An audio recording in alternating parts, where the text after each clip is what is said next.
aí pessoal, boa noite. Eu vou repetir uma aula que a gente fez segunda-feira para alguns alunos a mais que a gente tem aí na nossa escola e vou transmitir também aí ao vivo então essa apresentação pelo Instagram. Então galerinha do Instagram, legal aí, eu vou estar aqui de olho na câmera aqui que a gente está fazendo a transmissão para a galera da faculdade, mas fique à vontade também. O nosso papo aqui vai ser, deixa eu acenar para a galera aqui. A nossa conversa é sobre estratégia para empresas em tempo de crise.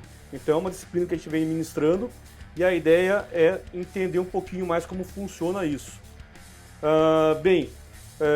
Para quem não me conhece aí dos alunos, meu nome é Alexander Terra, eu sou professor já há bons anos aí da faculdade, sou professor da FGV, dou aula nas Belas Artes, na Unifacamp.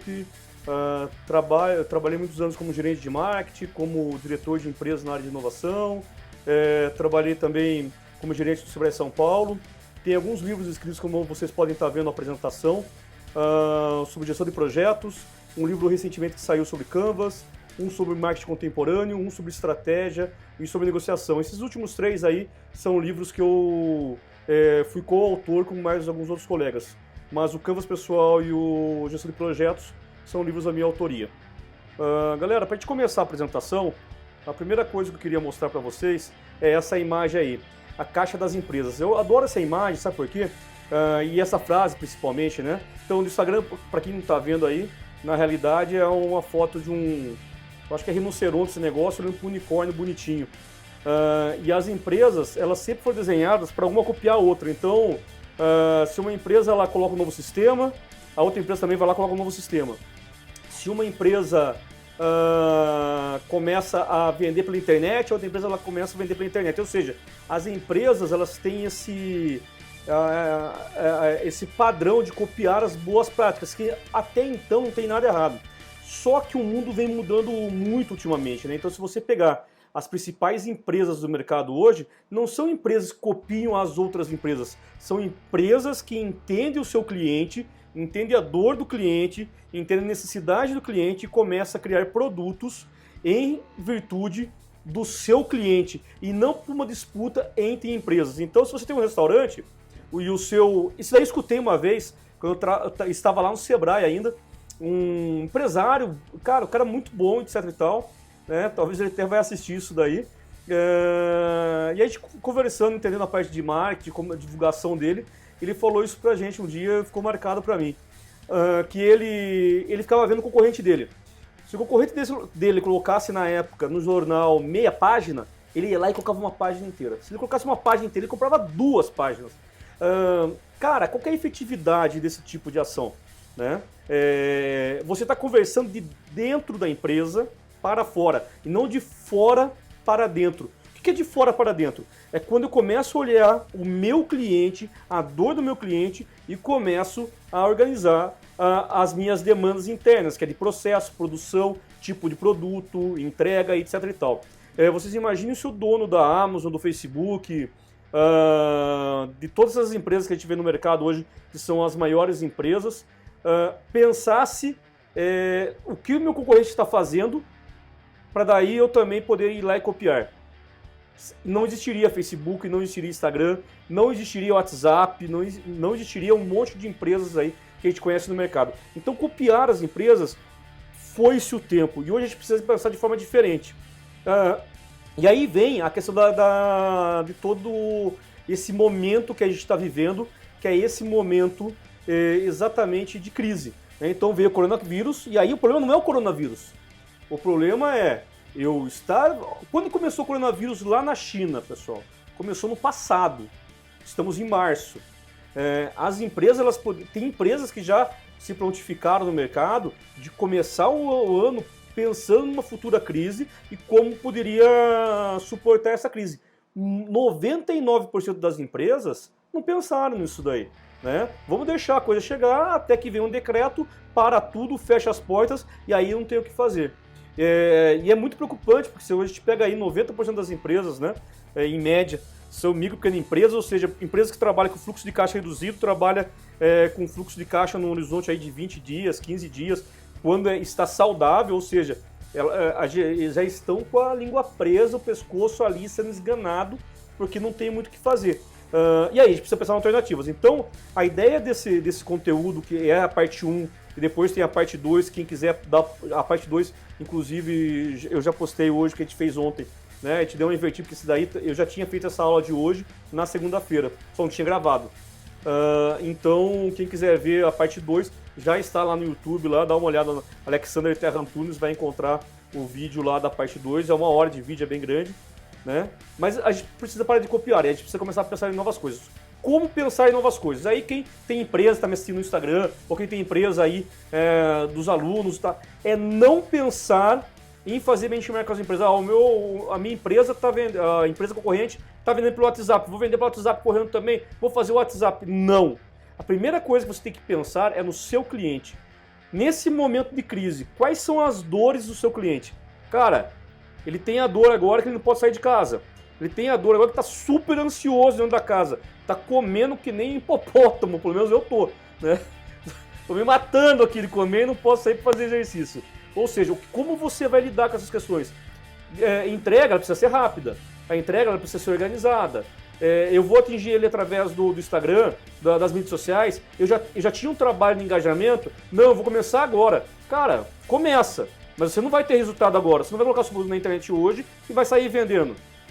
Dá para aproveitar oportunidades, né? Se eu não me engano, a Magazine Luiza aí colocou aí, abriu um marketplace aí para empresários, justamente para que eles possam utilizar toda essa ressonância que a Magazine Luiza, a Magalu, né, tem dentro da internet para ajudá-los. É lógico que também eles vão, creio eu que eles vão acabar monetizando de alguma forma. Mas a gente precisa pensar em alternativas. E aí, passando essa imagem, saiu uma análise do Banco Safra na segunda-feira, quando eu fiz esse conteúdo, eu coloquei, só para vocês terem uma ideia, se se estender a crise e não tiver né, o lockdown que eles estão falando vertical, ou seja, não ter isolamento só das pessoas que tem um maior perigo, algumas empresas vão sofrer muito. A projeção sem o coronavírus, para vocês terem uma ideia da Via Varejo, era de 577 milhões de lucro. Agora a projeção, segundo o Banco Safra, se estender, se eu não me engano, por 3 meses desse lockdown realmente de todo mundo fechado aí nas casas, é de 1,6 bilhões, 1,6 bilhão, né, de prejuízo. A Magazine Luiza, de 706 mil, se ficar todo esse período parado, vai ser 1 bilhão de prejuízo. As lojas americanas, de 883 milhões de lucro, passa para 428 milhões negativos. As lojas Renner, 1 milhão negativo versus 1,3 bilhão de lucro nesse ano de 2020. Cara, olha o tamanho do prejuízo, né? Se você pensar que a Via Varejo ia ter 577 milhões de lucro líquido, deve ser provavelmente, e ela vai ter 1,6 bilhões de prejuízo, significa que ela precisa de 3 anos para recuperar esse prejuízo. E olha que tem muitas dessas empresas que a gente falou do varejo, pessoal, que tem 50%, às vezes, das suas vendas pela internet já. Ou seja, imagine se não tivesse o impacto que isso seria. Fora isso daí, você tem 2 tipos de público que você precisa pensar. Um é o público que vai restringir o orçamento agora, porque não sabe o que vai acontecer. Aliás, tem vários, né? Um que não sabe o que vai acontecer, um segundo que está sem grana mesmo, que perdeu o emprego, tem muita gente que parou de trabalhar, né? E aí não tem poder aquisitivo para comprar. Então não adianta você querer vender para quem não quer comprar, porque não vai ter condições de comprar. Então você precisa ser assertivo na sua comunicação agora. E você tem um outro público que está ansioso na casa. Que esse cara está querendo comprar o que aparece. Por quê? Porque está ansioso. Então, você tem vários tipos de público. Você precisa entender do seu negócio qual é o público adequado. Bem, aí tem outras empresas que coloquei para vocês aí. E aí, o negócio é o seguinte, é como seguir depois da crise. Porque se vocês precisam pensar o seguinte, você que está me assistindo no Instagram e você que está assistindo na aula. Cara, a crise não é agora. Se a crise parar daqui 1 semana, 2 semanas, eu não sei, vai ter agora no começo da semana aí, Se eu não me engano, segunda-feira, aqui em São Paulo, pelo menos, o Dória vai fazer o comunicado no final de semana para saber se depois do dia, se vai estender ou não o fechamento das empresas. Cara, vamos supor que se estenda por mais 2 semanas. Primeiro, a micro e pequena empresa, ela já está no osso, ou seja, vai ser uma quebradeira geral, porque eles não têm fluxo de caixa. E aí você tem algumas ferramentas do governo que estão saindo em atraso, mas estão saindo. Você tem os bancos com algumas ferramentas, como financie o salário do seu empregado, pague lá na frente, empréstimos aí com certas condições. Você tem, como eu falei, da Magalu colocando aí o marketplace dela para você trabalhar. Você tem N questões. Mas você vai estar quebrado, sem grana. Aí você tem mais um mês aí, vamos supor, depois que acabar o lockdown, para começar a organizar a empresa. Então, na melhor das hipóteses, a gente está falando que a gente vai começar a respirar daqui 2 meses. Numa situação intermediária, a gente está falando que a gente vai pelo menos precisar de 4 meses ainda, 3 meses, todo mundo fechado, se isso agravar e tudo se fechar, 3 meses tudo fechado, e depois mais 2, 3 meses, a gente está falando de 5, 6 meses. E numa crise muito, muito grave, a gente está falando em 6 meses. Ou seja, a gente vai começar a trabalhar lá no final do ano. Galera, é aterrorizante o cenário. Em qualquer dos cenários. O mais provável, o otimista, que agora acaba, mesmo assim a gente vai ter grandes dificuldades em vários setores, porque a recuperação é lenta. No mais provável, que vai uns 2 meses, e no pessimista, que a gente está falando em 6 meses. E você, empresário, você funcionário, porque não atinge só empresário. A partir do momento que é uma cascata, atinge o empresário grande, atinge o pequeno e médio, começa a destruir essa cascata e vai chegar nos funcionários com demissão, com redução de salário, com acordos coletivos, etc, que a gente já está vendo por aí, que muitas coisas eu vejo por desespero, né? Outras porque realmente precisou, porque não teve outro jeito. Bem, mas você foi lá, pensou nesses 3 cenários, então, e a gente precisa pensar depois da crise como a gente vai sair, quais são os aprendizados, como a gente vai se organizar, porque realmente não vai ser fácil. Uma das coisas que eu gosto de trabalhar quando a gente pensa em problemas, quando eu vou para as empresas, poder organizar os problemas das empresas, é um framework de trabalho chamado Problem Frame Process. O que é isso daí? Ele tem, na realidade, 5 itens. O primeiro é o descobrimento, né, você pesquisar o problema realmente. Por quê, pessoal? A gente tem vários problemas. A pergunta é, você empresário, qual o problema eu vou resolver primeiro? Primeiro, vale a pena eu reduzir meu custo. Primeiro, vale a pena eu pensar em estratégias de mercado. Primeiro, vale a pena eu pensar nas pessoas, em processos. Ou seja, eu tenho uma série de questões. Dá para fazer tudo de uma vez só? Não. Então eu preciso saber qual é o maior impacto do problema e qual é o real problema que eu tenho. Porque tem gente que não tem problema, às vezes o mercado atingiu 20%, mas o meu custo aumentou 50% porque, por N motivos aí de fornecimento, etc e tal, etc e tal. Pô, eu vou começar a olhar mercado? Não, eu vou primeiro olhar meu custo, vou primeiro olhar meu processo, vou primeiro olhar as questões que eu preciso para poder organizar de uma forma adequada. Então, primeiro é o Problem Discover, é entender realmente o problema. E aí eu vou mostrar algumas ferramentas que a gente pode organizar esses problemas para entender como esses problemas, e aí vem o segundo quesito, como que ele se encaixa no contexto de negócios da minha empresa. A minha empresa tem um contexto de negócio, e esse contexto de negócio eu preciso entender qual justamente poder organizar aí e entender como eu vou trabalhar. Depois do problema do negócio, não adianta eu olhar de dentro da empresa e falar assim, bem, já sei quais são os problemas e vou achar a solução. E muita empresa, pessoal, está fazendo isso. Eu sei qual é o problema e vou achar a solução. Cara, se você sabe o problema, legal. Agora escuta o seu cliente.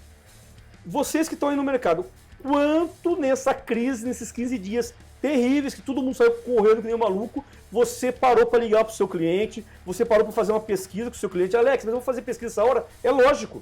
É o melhor momento para você poder escutar o seu cliente para dar o tiro certo. Por quê? Se você der o tiro errado nesse momento, cara, você não tem fôlego para uma segunda alternativa. E a gente, que é brasileiro principalmente, a gente não gosta de planejar. E tem uma frase que fala, que é bem famosa, né? Não planejar é planejar para errar. Não planejar é planejar para errar. Ou seja, eu preciso organizar esses meus problemas e escutar o usuário, fazer um bom planejamento, porque eu só posso sair do mercado com restrição orçamentária, com mercado escasso, para dar tiro certo. Então escutar o usuário é extremamente importante. E aí cai naquilo daí eu não ficar escutando o que as empresas estão fazendo e querer copiar, tá ok? Então você vê uma tendência, aquela questão da manada, né? Para onde um vai, todo mundo vai junto. Mas a gente não sabe qual é o motivo daquela empresa estar indo para aquele caminho. A gente não sabe qual é a estratégia dela. A gente não sabe qual é o fôlego financeiro que ela tem para fazer aquilo lá. A gente não sabe qual é a estrutura organizacional de processos que ela tem para ter condições de fazer aquilo. Ou seja, não dá para eu sair copiando. Eu preciso entender o contexto dos problemas dentro da minha empresa, escutar o usuário. Daí vem o quarto item desse frame de trabalho, que é conectar business com usuário através de um mapa. Eu uso um mapa de experiência, é isso que a gente vai fazer em aula. E aí eu reenquadrar esse problema para eu montar uma estratégia. Falo, bem, com o contexto de negócio, com a visão do cliente, conectando esses dois lados, agora eu consigo entender que problema eu vou fazer. E aí a gente trabalha, que é a segunda aula que está no YouTube lá, que justamente é o Strategic Canvas. Aí a gente vai montar todas as questões do que eu acho que é verdade, de como eu vou me posicionar no mercado, quais são os fatores críticos que eu preciso fazer, quais são os testes, porque a gente precisa testar, galera. Tem gente que vai gastar uma baita grana tentando achar a solução ideal para o mercado. Cara, pivota, faz MVP, faz protótipo, coisa rápida, testa de um dia para aplicar no outro, mas escuta o seu cliente e valida com ele. Escutei, agora eu tomei como verdade o que o meu cliente falou e vou sair fazendo. Não, eu tomei como verdade, vou testar, vou pegar o feedback e aí eu saio em velocidade. Pessoal, é uma economia de dinheiro e é uma economia de tempo. Parece que não. Alex, estou gastando mais tempo. Não, eu estou organizando para fazer a coisa de forma correta. Tá ok? Bem, olhei o frame. Qual que é a próxima etapa? É definir realmente o desafio. Então, analisar esse contexto de negócio que a gente falou, entender os produtos, serviços e como eles estão atrelados às metas, aos KPIs, como que isso está atrelado ao engajamento do cliente, para poder organizar. Exemplo básico disso daí. Deu pau, eu nunca vendi pela internet, tinha um Instagram meia boca lá, com 50 pessoas, tinha uma página de site que não é responsiva, que faz 10 anos que eu fiz, tem até teia de aranha, e aí agora eu vou vender pela internet. Cara, você não vai conseguir. Você não vai conseguir. Vamos supor, você é empresário que quer vender pela internet, se você não está preparado, se você não está trabalhando pelo menos 1 ano, 2 anos aí, pelo Facebook, pelo Instagram, esquece, vai pro WhatsApp. Pega sua lista de clientes, manda um WhatsApp para ele, faz um negocinho bonitinho, usa um programa que dá para usar gratuitamente, que chama Canva, C-A-N-V-A. Faz uma fotinho bonitinha, você não precisa ser profissional, você vai colocar umas coisinhas lá legais, vai baixar já no tamanho ideal para o seu WhatsApp e manda para os seus clientes. Se você tiver uma base de clientes e os contatos desses clientes, porque infelizmente muita empresa nessa crise não tem. O que eu faço? Cara, comece a entrar no seu Facebook pessoal e pegar o contato da galera. Entra no Message, vai adicionando as pessoas, entra no Instagram de uma pessoa famosa que está na sua região de repente. Cara, entra lá, pede para ela ajuda, manda um direct para ela, comenta a foto dela, que é legal, porque se tem muito seguidor, as pessoas vão lá também olhar você e de repente vão conectar com você, você vai aumentar a sua audiência e você começa a fazer um trabalho. É da noite pro dia? Não, galera. Ou seja, quem não estava trabalhando certinho vai ter um grande problema e não adianta chorar, né? Aliás, vai chorar, mas agora é aprendizado. O leite está derramado. Vamos olhar pro leite? Não. Vamos olhar para frente. Comece a estruturar a sua página, faz uma página responsiva, faz uma página legalzinha, que tem essa visão do usuário que a gente chama de hoje de UX, né? Ou seja, que o usuário entre e se sinta à vontade nessa página e por aí vai. Bem, você viu tudo isso daí. Qual é o próximo passo? Cara, é chegar dentro da sua empresa depois desse levantamento, chegar para os seus diretores, ou chegar para a galera que trabalha com você numa empresa pequena e falar o seguinte: qual é o problema que eu quero resolver? Você vai achar, falar, Alex, você é maluco. É lógico que a gente sabe o problema que a gente quer resolver, sabe mesmo? Eu estava conversando com uma empresa esses dias que tinha um com viés econômico para resolver, um problema de boleto que estava voltando. Isso não é as empresas, tá, pessoal? O outro pensando em como desovar o estoque, o outro pensando em fazer promoção, só que o outro já está com a margem, só que o outro departamento está com a margem apertadíssima, porque o custo do produto está alto e ele teve que renegociar com alguns fornecedores que acabaram subindo as novas entradas, ele precisa atualizar os preços e vendas querendo abaixar o preço, ou seja, cada um na empresa puxando para o seu lado. Cara, não vai dar. Ou seja, qual é o problema que a gente quer resolver? E aí eu vou mostrar para vocês, que está lá na segunda aula, como priorizar esses problemas, como enquadrar esses problemas primeiro, priorizar e sair com um único problema, ou sair com uma ordem de priorização do que eu resolvo primeiro. Porque se eu tentar resolver todos os problemas que a empresa tem, provavelmente você vai ser um pato, né? Você vai resolver os problemas igual um pato. O pato ele não nada direito, ele não canta direito, ele não voa direito, ou seja, não faz nada direito, vai estar fazendo um monte de coisa. E aí depois lá na frente, talvez você vai ver que todas essas iniciativas foram em vão. Então tem que tomar muito cuidado com isso daí. Outra coisa, aí você priorizou o problema e por final, após resolver esse problema, qual é o valor que será acrescentado para a empresa e para o negócio? E muitas vezes não é receita, pessoal. Tem muita empresa que talvez saia dessa crise, não com aumento de receita, mas com se tiver cabeça, tá? E se conseguir sobreviver, com uma estrutura melhor, com um olhar mais voltado para o cliente, que é muito mais moderno, para uma organização interna e uma valorização dos colaboradores de uma forma muito melhor. Porque é nesse momento de crise que a gente vai aprender. Infelizmente, na guerra, algumas empresas vão morrer. Que é uma coisa muito triste, porque a gente sabe, né? Eu trabalhei muitos anos no Sebrae, a gente sabe que toda empresa que nasce, principalmente a pequena, ela nasce através de um sonho. E ela é estruturada através de uma família. E quando uma empresa morre, é um sonho que está deixando de existir e muitas vezes são famílias sendo desestruturadas, pelo menos financeiramente. Rezo eu, né, oro eu que essas empresas não se reflitam nas famílias, as famílias possam se manter aí duramente nesse momento de crise e pelo menos isso vai ficar, tá ok? Bem, mas aí, depois que a gente respondeu isso daí, a gente vê o que a gente estava falando. Qual que é o primeiro exercício para a gente fazer o descobrimento do problema? Eu gosto de usar uma ferramenta que eu chamo de brainwriting, né? Que na realidade você pegar post-its e você está escrevendo, é mais ou menos como brainstorm. Só que por que eu não gosto de usar o brainstorm? Porque o brainstorm, pessoal, tem um negócio que se chama ego. Né? Então, todo mundo que já foi para uma reunião sabe que quando você está na reunião, o que mais tem é as pessoas falar. As pessoas querem falar. Né? Tem a síndrome do Faustão. Então, ninguém pode falar, e a pessoa quer falar e principalmente ela quer colocar o seu ponto de vista e quer que o seu ponto de vista seja escolhido por todos. Isso é um problema, tá? O ponto de vista tem que ser escolhido por todos, e aquele que tem uma melhor oratória, aquele que tem uma melhor postura, ou de repente uma pressão de cargo, acaba tendo a sua ideia prevalecida. No Brainwriting, o que a gente faz? Todo mundo, é democrático, todo mundo pode falar através de marcações no post-it. E aí você consegue em 10 minutos gerar ideias ou indicar problemas, nesse nosso caso, muito mais rápido do que 2 horas de reunião, que provavelmente não ia gerar em nada ou ia ter um aproveitamento muito pequeno. Ou seja, aproveitar melhor o tempo e ter maior valor agregado. Então o que a gente vai fazer?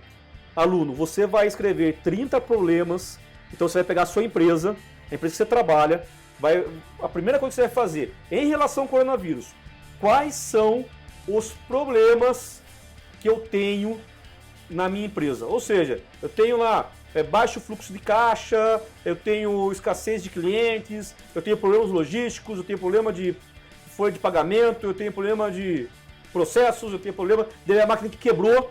e agora liguei para arrumar minha máquina, o cara tá aí na casa e não tem como aconteceu, eu vi esses dias isso daí, não tem como arrumar a máquina, parou a produção e talvez ele vai ficar sem produto porque não tem como produzir. Cara, desesperador, legal? E aí você vai ter vários problemas, né? Desmotivação, o fornecedor que parou agora de produzir, porque quebrou, inclusive. Né? Tem fornecedor quebrando e fala assim, cara, não vou te atender mais, eu não tenho como te atender. Olha a importância de um apoiar o outro nesse momento. Se o fornecedor quebra, você quebra a cadeia. Se você quebra, você vai quebrar o cara da frente e o cara de trás. Ou seja, você tem que ter essa visão. Bem, depois que você fez esses 30 problemas, o que você vai fazer? Pelo menos 30. E aí você, aluno, vai perguntar para mim, mas professor, 30 é muito? É pouco. Na verdade, eu queria 50, 60. Por quê? Se eu falo para você 10, você vai estar numa zona de conforto. Eu quero que você extraia o máximo de problemas realmente. Tire lá do fundo do baú. Legal? Quanto mais a gente entrar no problema, mais variáveis a gente vai poder encontrar. Depois, vocês estão vendo a figura aí, quem é aluno, que você vai fazer um mapa de afinidades. O que é um mapa de afinidades? Vamos supor, você pode ter lá, eu tenho problemas que são ligados a custo e indicadores. Eu tenho problemas que são ligados à estratégia. Esse outro tipo de problema aqui é ligado à captação de recursos. Esse outro aqui, a retenção de pessoal. Bem, organizei tudo, defini meus problemas, li os problemas e coloquei em ordem esses problemas. Por quê? Para entender quais são as áreas prioritárias. E aí eu posso selecionar qual é a primeira área, já faço uma primeira pré-seleção. Puxa vida, olha, a área de custo e indicadores é a primeira que eu vou trabalhar aqui, olha os problemas que surgiram aqui. Ou deixa, faça a primeira priorização. Depois lá na frente a gente vai ver outros tipos de priorizações, tá ok? Bem, aí vocês vão pegar esses problemas e replicar numa planilha que a gente chama de Kneven, né? Como que essa planilha é? Na realidade, ela é um quadrante onde você tem 4 quesitos básicos nesse quadrante. O que é óbvio, o que é complicado, o que é complexo e o que é caos. Pessoal, o que é óbvio, né, dentro do quadrante é o seguinte, eu tenho um problema que só existe uma resposta certa. Vamos supor que a máquina quebrou e eu tenho fornecedor para arrumar essa máquina. Qual é a resposta? Arrumar a máquina no espaço mais curto possível de tempo. Ponto. O que é complicado? Você vai colocar esses problemas complicados nessa parte da planilha. Quando você precisa de um especialista para indicar a melhor solução. Geralmente está ligado a você sentir qual é o problema real, a você analisar esse problema, entender quais são os principais caminhos, que é o que a gente está fazendo com o levantamento de problemas, etc. Ou seja, você tem subsídio para isso, para trabalhar essa planilha. E responder com planejamento de ações a curto prazo aí, porque a gente está falando de uma crise que não dá para esperar. Então são boas práticas. E aí você vai para um outro lado, que é o complexo. O complexo, eu tenho várias alternativas, eu preciso saber qual é a melhor alternativa. E não existe respostas certas e nem ruins. Existem respostas que eu preciso testar. O caminho ele tem que ser criado a cada segundo. Ou seja, eu vou ter que entender, é complexo esse problema, e a gente vai ter que testar no mercado. Então, voltando ao um pouquinho antes de entrar no caos. Óbvio, quebrou a máquina, vou lá arrumar. Complicado. Cara, eu preciso dar um tapa no meu site aqui, só que eu preciso de um especialista para fazer isso daí, porque eu preciso começar a ajustar. Complexo. Eu não vendia pela internet, eu não sei qual é o melhor caminho. Vou precisar começar a testar para ver onde eu tenho melhor engajamento e testar as ferramentas. Isso é curto prazo? Não, pessoal. A médio prazo. Mas é algo complexo que eu preciso lidar agora para lá na frente eu conseguir ter um retorno sobre isso daí. E o caos? O caos é quando eu falei, minha máquina quebrou, meu estoque está acabando e eu não tenho fornecedor. E as pessoas que arrumam essas máquinas, ninguém quer trabalhar nesse momento. Né? Ninguém pode trabalhar nesse momento. É caos. É caos. E aí eu tenho que sair correndo e fazer. Qual é a dinâmica da gente? É sempre tentar pensar em respostas para eu trazer o máximo de complicado e complexo para o óbvio. E o máximo de caos, achar soluções para trazer para o complexo e trazer para o complicado. Bem, a gente vai fazer essa planilha. Então a gente vai transpor esses problemas para essa planilha. Depois disso daí, você vai construir esse seu mapa. E aí, galera, a gente entra na segunda aula. que é o vídeo que eu postei de como priorizar essa planilha e aí a gente entrar no Strategic Canvas, tá ok? Então o que eu queria falar para vocês, na realidade, pessoal, não existe uma resposta certa, tem muita gente com medo e o medo muitas vezes, que faz parte do ser humano e é uma resposta natural de defesa da gente, muitas vezes prejudica o nosso equilíbrio mental para poder nos organizarmos e acharmos soluções adequadas para essa crise. Se vai dar certo ou não, vai depender de você. Se você vai conseguir sair dessa crise ou não, cara, uma parte está nas suas mãos, mas outra parte vai depender desse mercado que a gente vai precisar aguardar. O que você pode fazer é ter serenidade, e calma é difícil pedir, mas ter serenidade para analisar de forma profunda o seu negócio. Ter ouvidos e olhos abertos para escutar o seu cliente com ferramentas adequadas.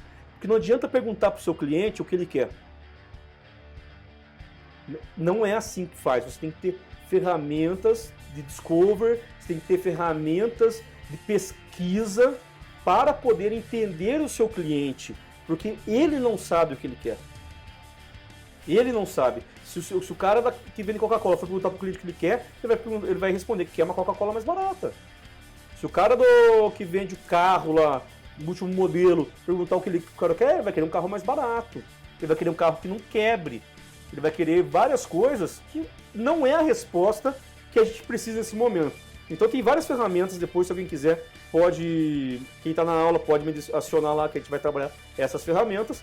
E quem quiser aí do Instagram saber de ferramentas, manda um direct para mim que eu mando N ferramentas de pesquisa de usuário, de levantamento e testes, né? Como prototipagem, MVP, como fazer uma pivotagem, ou seja, você tem vários mecanismos aí, vários processos que você precisa organizar, e aí você vai conseguir fazer isso daí acontecer. Então é isso, pessoal. Quem está no Instagram, quero agradecer a esses 35 minutos aí que a gente passou aí batendo esse papo. Muito obrigado por vocês participarem desse bate-papo. Se você tem algum amigo, alguma empresa que está precisando aí de algumas ferramentas, cara, manda esse vídeo por direct para ele, porque vai estar lá no meu Instagram agora lá gravado, ou entra no YouTube e manda no YouTube, porque daqui a pouco eu vou subir esse vídeo no YouTube, tá bom? Pessoal, obrigado, boa noite e até a próxima aula. Galera do Instagram, até a próxima live aí, valeu!